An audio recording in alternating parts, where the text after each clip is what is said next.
Shah Alam ni kita menawarkan kursus yang berteraskan TVET ataupun kemahiran lah. Pelajar-pelajar ni dapat belajar secara hands-on dan kita juga mempunyai peralatan-peralatan yang terkini yang selaras dengan apa yang dikehendaki oleh industri.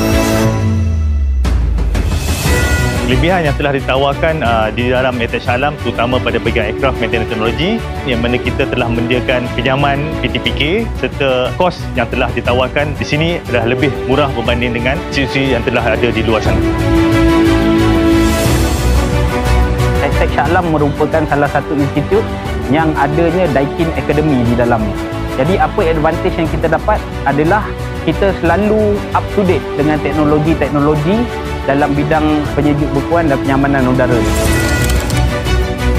Para pelajar yang bergraduasi daripada SIAS, kebanyakan mereka akan bekerja di sektor industri ataupun di sektor awam dan ada juga kebanyakan mereka bekerja di pusat bertauliah swasta sebagai seorang pengajar.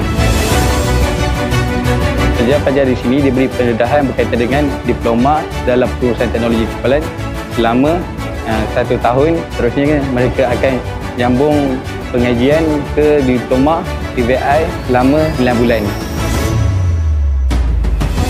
Antara satu sebab kenapa saya nak ambil kos mekatronik ni, sebab saya nak menjadi seorang pengajar. Sebab dekat SIAS ni kita akan dapat 2 sijil, sijil TVET dan juga sijil mekatronik lah. Pelajar yang berlepasan SPM ataupun pemegang-pemegang SPM tahap 3, tahap 4, adik-adik, tuan-tuan boleh pilih sama ada untuk teruskan belajar di luar sana dan mudah-mudahan boleh sambung ke SIAS kerana bidang TVET ni menawarkan peluang pekerjaan yang amat tinggi.